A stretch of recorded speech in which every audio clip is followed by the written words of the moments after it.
என் அன்பு சொந்தங்களே, நான் உங்கள் மீரான். இது உங்கள் அபிமான டெரஸ் குக்கிங் சேனல். இன்றைக்கி நம்ம சென்னை பிரியாணி, ரெஸ்டாரண்ட் ஸ்டைலில் சென்னை பிரியாணி செய்ய போகிறோம். நம்ம சேனலில் எல்லா பிரியாணி எல்லாம் போட்டிருக்கோம். ஆனால் இந்த சென்னை பிரியாணி நம்ம போடலை. இப்போ சென்னை பிரியாணி எப்படிங்கிறத பார்ப்போம். அதுக்கு என்னென்ன தேவை, பொருள்கள் என்ன தேவைங்கிறத பார்ப்போம்.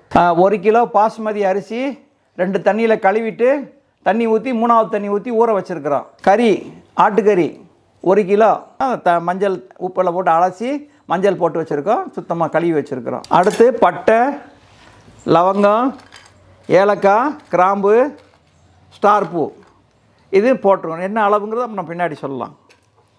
வெங்காயம் 400 கிராம் வெங்காயம் நறுக்கி வச்சுருக்கோம். 300 கிராம் தக்காளி நறுக்கி வச்சு. சென்னை பிரியாணிக்கு தக்காளியை பொடிசாக நறுக்கக்கூடாது. நல்லா கொஞ்சம் முண்டு முண்டாக நறுக்கி வச்சுருக்கணும். அப்படியே ஒரு தக்காளியை 4-5 நறுக்கி வச்சுருக்கணும். ஒரு 10 பச்சை மிளகா, ஒரு எலுமிச்சம்பழம் லெமன் 1, மஞ்சத்தூள், சாதா மிளகாத்தூள், காஷ்மீர் மிளகாத்தூள், இஞ்சி பூண்டு கலந்து ஒன்றா அரைச்சி வச்சுருக்கோம் விழுது, உப்பு, புதினா, கொத்தமல்லி தலை, எண்ணெய். இப்போ செய்யும்போது என்னென்ன எவ்வளோ அளவுங்கிறத நம்ம பின்னாடி சொல்லிகிட்டே வரோம். சென்னை பிரியாணிக்கு ஃபஸ்ட்டு நம்ம 1 கிலோ மட்டனை நம்ம குக்கரில் போட்டுடலாம். இது சுத்தமாக கழுவி வச்ச மட்டன் 1 கிலோ போட்டு மஞ்சத்தூள் போட்டு பிரட்டி வச்சுருக்கு. 75 பூண்டு, 100 இஞ்சி, அதில் நம்ம ஒரு ஸ்பூன் இப்போ நம்ம அதில் சேர்த்துக்கிடுவோம் கறி வேகிறதுக்காக. ஒரு 1/2 ஸ்பூன் மஞ்சத்தூள். இப்போ சென்னை பிரியாணிக்கு 1 லிட்டர் தண்ணி டோட்டலாக நம்ம மற்ற பிரியாணியில் தண்ணி யூஸ் பண்ண மாட்டோம். அதிலே வச்சு நம்ம அதே கிரேவிலே நம்ம ரெடி பண்ணி 90% வேக வச்சு அரிசியை கொட்டுவோம். இப்போ இதில் 1 லிட்டர் தண்ணி யூஸ் பண்ண போகிறோம். அதில் ஒரு 300 ml இப்போ கறி வேகிறதுக்காக யூஸ் பண்ணுறோம். இந்த கறி வேகிறதுக்காக உள்ள கொஞ்சம் உப்பு போடுறேன், கல் உப்பு. இப்போ இதை அப்படியே நல்லா லைட்டாக கிண்டி விட்டுறலாம். இஞ்சி பூண்டு மஞ்சத்தூள் உப்பு போட்டிருக்கோம். இதை அப்படியே நல்லா பரட்டியிருக்கோம். இதில் ஒரு 300 ml தண்ணி ஊற்றியிருக்கோம். இப்போ 5 விசில் வரணும்.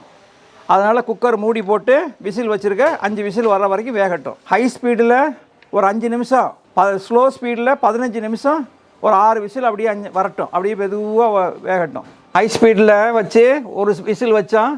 15 நிமிஷம் ஸ்லோ ஸ்பீடில் வச்சு 5-6 விசில் வச்சுட்டா குக்கரில் கறி வெந்துருச்சு. அப்படி எடுத்து ஓரமாக வச்சுருவோம். இந்த சைடில் பிரியாணி செய்கிறதுக்காக பாத்திரம் வச்சுருக்கோம். இந்த சைடில் உலை வச்சு தண்ணி கொதிக்க வச்சுருக்குது சூடு பண்ணி.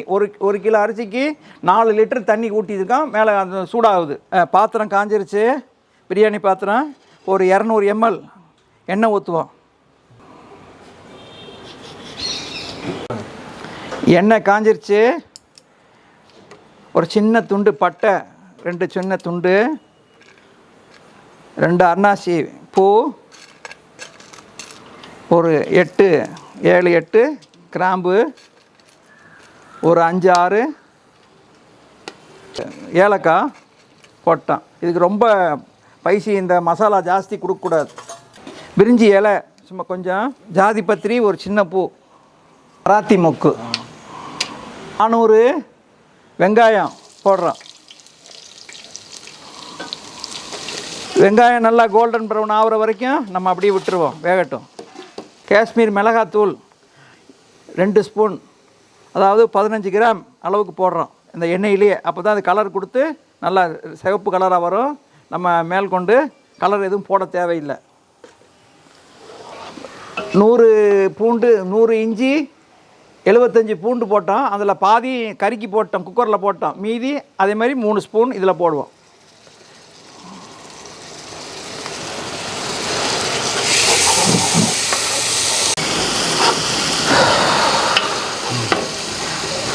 ஒரு 7-8 பச்சை மிளகா போடுறோம். 300 தக்காளி பெருசாக நல்லா பாருங்கள், இப்படி முண்டாக நறுக்கியிருக்கணும். சின்ன பொடிசாக நறுக்கலை. 4 நாளாக பெருசாக நறுக்கின மாதிரி உள்ள இது தக்காளி குலையக்கூடாது. அதுக்காக இந்த தக்காளியில் ஒரு 300 கிராம் போடுறோம். சாதா மிளகாத்தூள், நம்ம வீட்டு மிளகாத்தூள் 1 ஸ்பூன் போடுறோம்.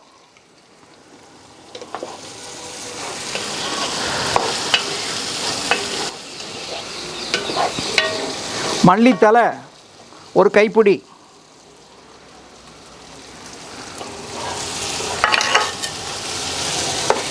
புதினா ஒரு கைப்பிடி. இப்போ இந்த தக்காளி இதுக்காக கொஞ்சோண்டு உப்பு, கல் உப்பு. 200 ml தயிர்.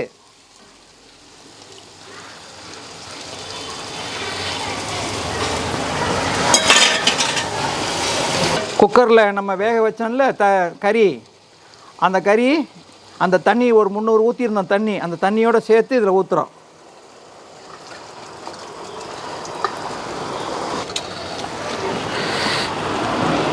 ஒரு லெமன், தயிர் பிடிப்பில்லை அதனால் லெமன் சாறு. கறி எல்லாம் போட்டோம். இப்போ இது ஒரு 10 நிமிஷம் கொதிக்கட்டும், அப்படியே வேகட்டும். தண்ணி கொதிக்குது, அரிசி போட போகிறேன். அதுக்கு முன்னாடியே இதுக்கு தேவையான உப்பு போட்டுருவோம். உப்பு கொஞ்சம் கரிக்கிற மாதிரி போட்டுருவோம். உப்பு சும்மா கொஞ்சம் எண்ணெய் விட்டுக்குவோம், 2 ஸ்பூனு எண்ணெய்.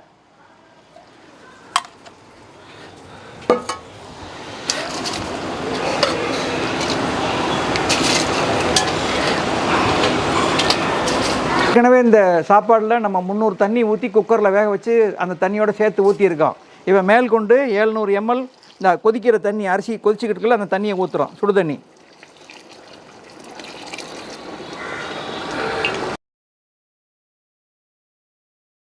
இப்போ 50% 60% வெந்துருச்சு சாப்பாடு.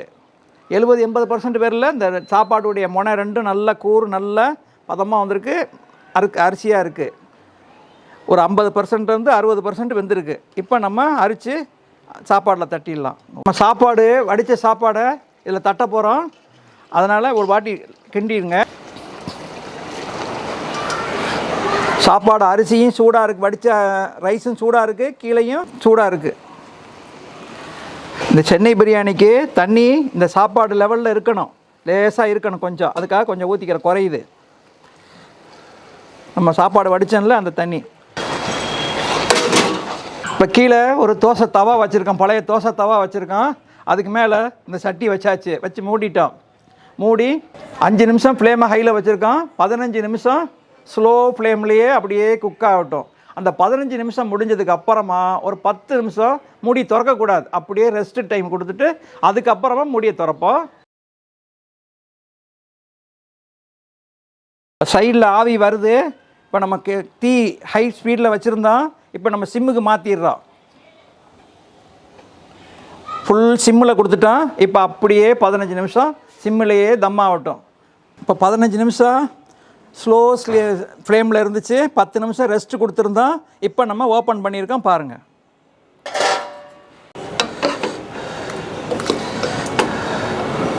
கறி நல்லா பூ போல் வெந்திருக்கு, நல்லா சாஃப்டாக வந்திருக்கு. அரிசி நல்லா பொலன்னு இருக்குது, நல்லா ஃப்ரீயாக இருக்குது, நல்லா இருக்குது பாருங்கள். நம்ம எந்த கலரும் போடலை, நம்ம கலரும் நல்லபடியாக வந்திருக்கு.